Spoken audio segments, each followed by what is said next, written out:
suis Mariama Satina Diallo Sy. Diallo, mon nom, aussi le nom de mon époux. Voilà, je suis femme, chef d'entreprise, mère de famille, épouse et citoyenne du monde. Ça a été un assez long parcours quand même, jonché d'embûches, d'échecs, d'expériences, bonnes ou malheureuses, mais surtout d'apprentissage, parce que la vie, tous les jours, on apprend. J'ai su m'adapter aux situations chaque fois qu'elles se sont présentées à moi. Moi, je suis née à Dakar, je suis sénégalo-guinéenne ou guinéo-sénégalaise, comme vous voulez. Je suis née à Dakar, j'ai fait l'école primaire et tout. C'est à cause de la politique que mon père a été rapatrié en Guinée, donc on a été obligé de le suivre. Enfin, il nous a obligés à le suivre ici. Et on a fait le collège, le lycée, l'université, enfin tout le reste de la vie s'est passé en Guinée. Voilà, j'ai perdu mes parents très tôt. Il a fallu donc se débrouiller, s'arranger avec la vie, parce que c'est de ça qu'il s'agit, et pour pouvoir occuper sa place. Okay. Quelles sont les études que vous avez effectuées ici en Guinée, l'université, et puis votre premier boulot, jusqu'à être aujourd'hui chef d'entreprise? Bon, j'ai fait l'IPK, après j'ai terminé à l'IPEGAN, appelé ici. J'ai fait la faculté d'histoire-sociologie. J'ai fini, mais quand j'ai fini, je n'ai travaillé que 6 mois dans l'administration guinéenne. Le jour où j'ai reçu mon premier salaire, j'ai compris que je n'étais pas faite pour ça, parce que j'ai été responsable très tôt, j'ai perdu mes parents, j'avais été mariée très jeune, j'avais déjà des enfants, des sœurs dont il fallait s'occuper. Ce petit salaire que j'ai reçu ce jour-là m'a édifié que je ne pouvais pas travailler dans l'administration. Donc je me suis lancée très tôt. Je pense que dans ma promotion, mon médecin, je fus l'une des premières à me lancer dans le secteur privé. J'ai commencé à faire du commercial pour une entreprise qui distribuait du lait en Guinée. Après, il y a eu la construction de l'aéroport de Conakry en 1985. Et là, j'ai fait une demande pour avoir une des boutiques de l'aéroport. Il y avait énormément de demandes à l'époque d'ailleurs, parce que le pays venait à peine de s'ouvrir. C'était tout juste après la mort du président Ahmed Sékou Touré.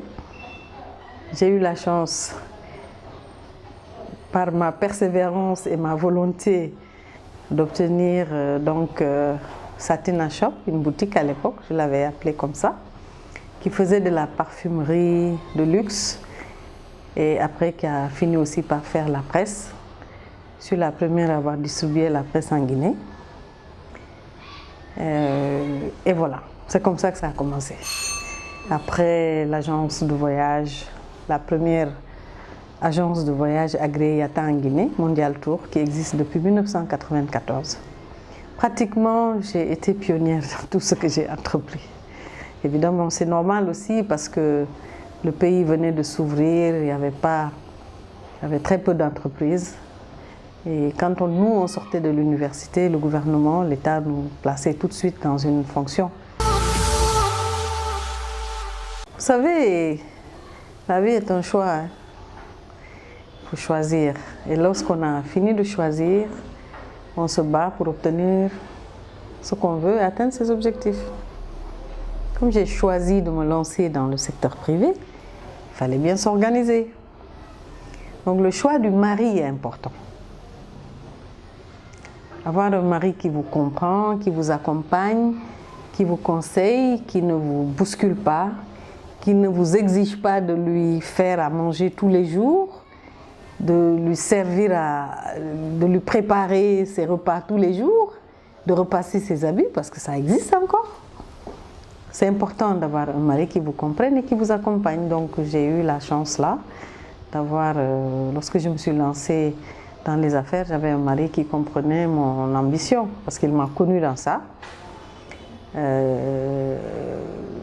Les enfants sont nés, c'est aussi important d'avoir de la famille en Afrique, surtout on a cette chance autour de soi, avec qui on a de bonnes relations. Donc mes sœurs ont énormément joué, elles m'ont énormément accompagnée, gardé les enfants quand je voyageais.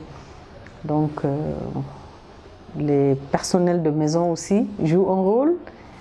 Donc disons, c'est un ensemble de choses qui fait qu'on arrive à pouvoir concilier. Mais seul, c'est difficile. Juste une mère, c'est les week-ends ou quand on est en vacances.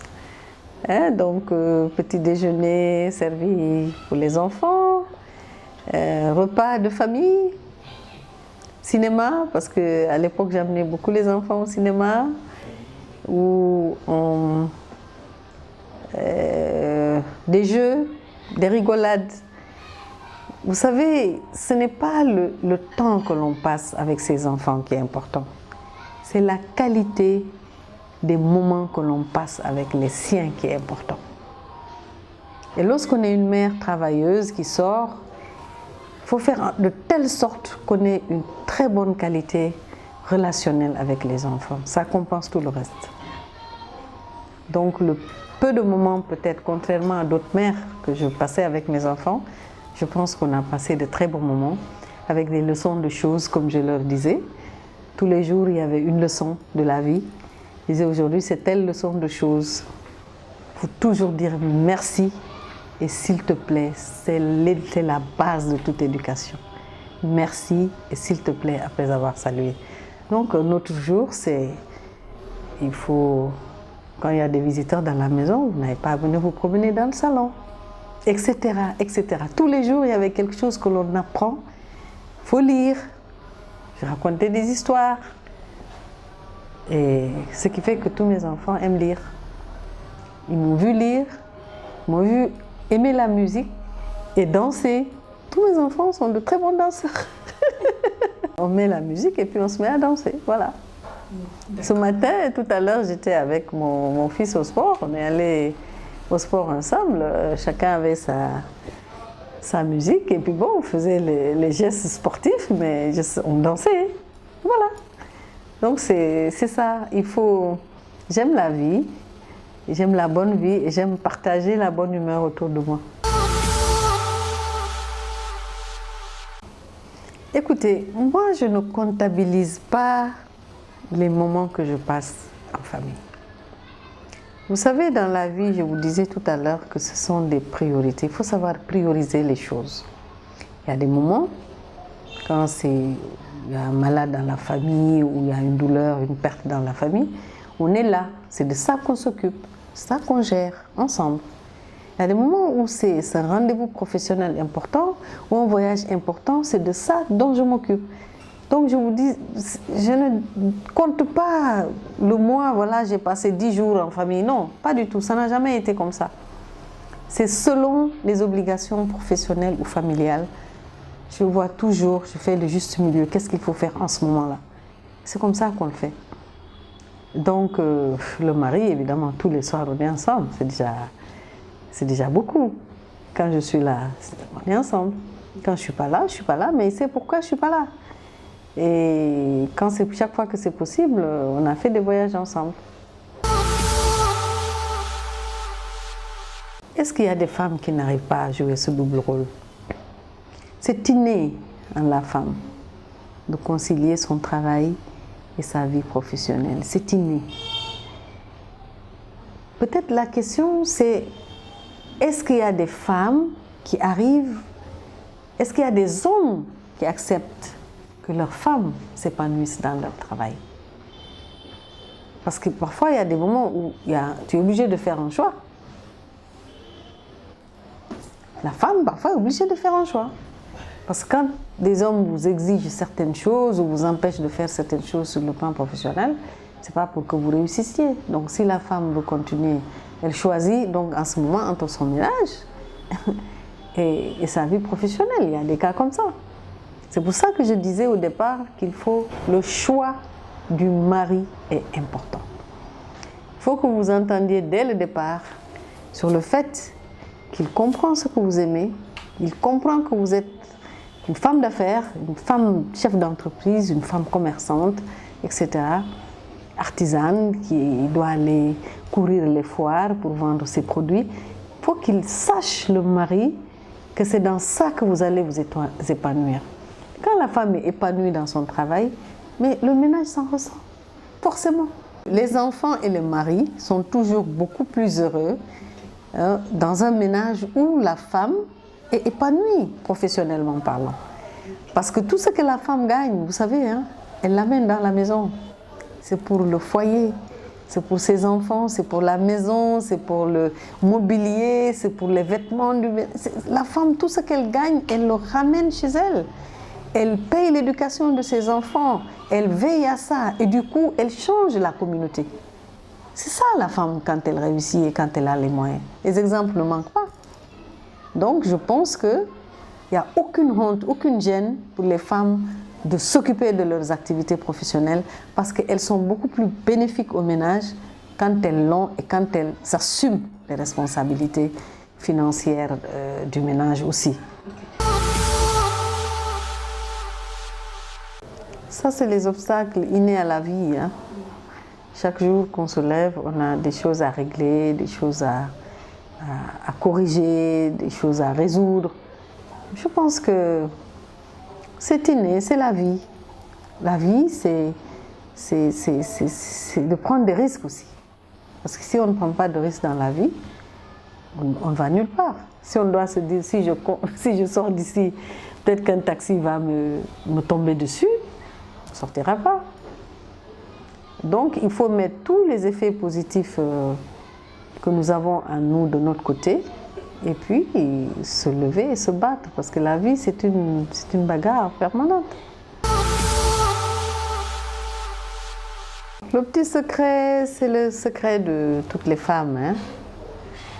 La femme doit toujours rester aimante auprès de son mari, auprès de ses enfants. La femme doit toujours plaire à son mari si elle veut le conserver.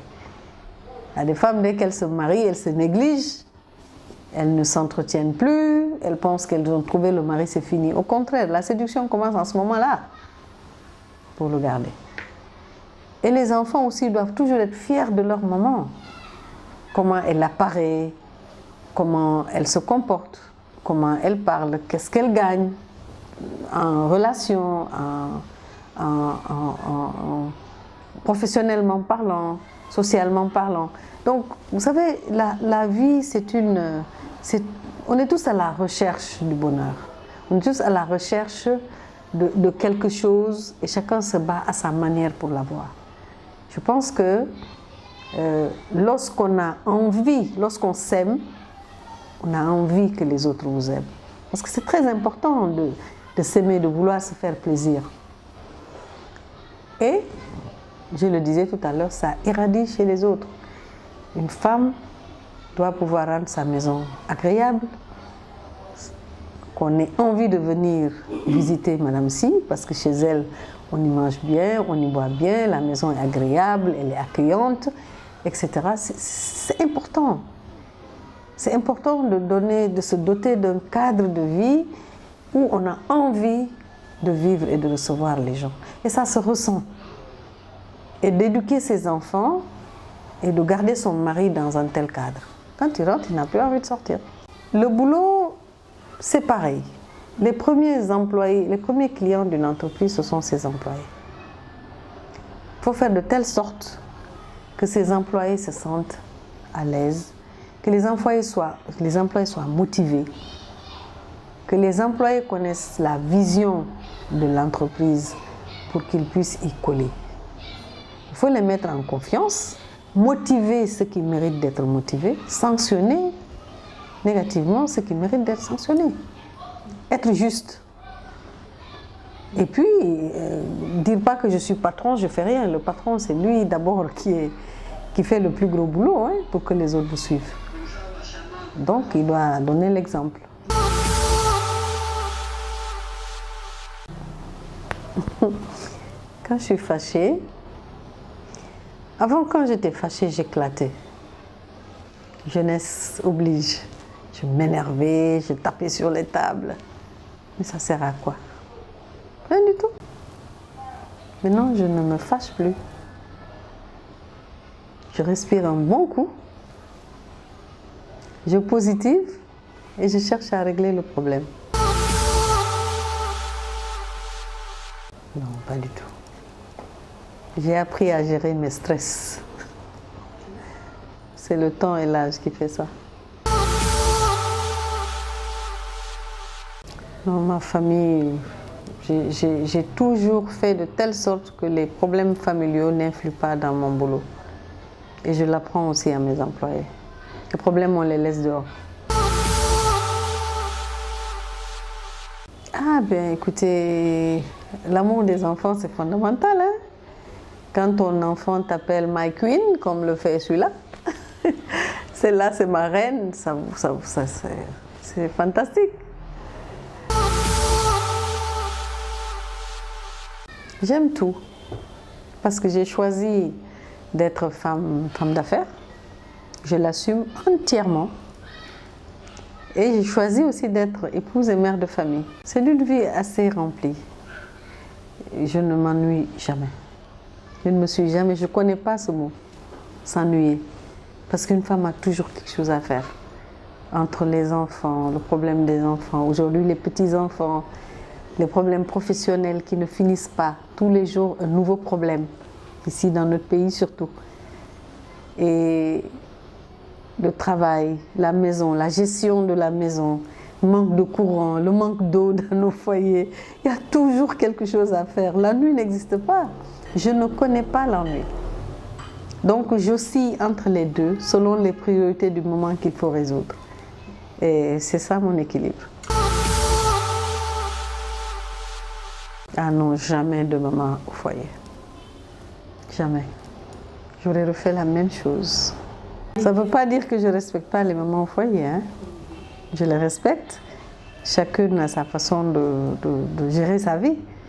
Mais moi, j'ai besoin d'action. J'ai besoin de faire des résultats. J'ai besoin de créer des emplois. C'est ça que j'aime. C'est mon ambition. J'ai envie de créer, de développer. Je suis un développeur. D'abord, j'ai été responsable très tôt. Il fallait donc que j'ai perdu mes parents tôt, avec des enfants tôt. Il fallait s'en occuper. Donc, je n'avais pas le choix, en fait. Moi, c'était ça. Je suis tombée là-dedans comme ça. Et puis, j'ai nagé. Et puis, j'ai aimé. Je sais faire que ça. Mais c'est pas sérieux. J'éclate de rire.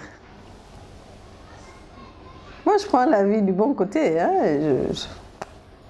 Je refuse de me stresser pour quoi que ce soit maintenant. J'ai vraiment appris à être zen. Je me tais, ou quand je suis énervée, je me tais, je ne parle pas.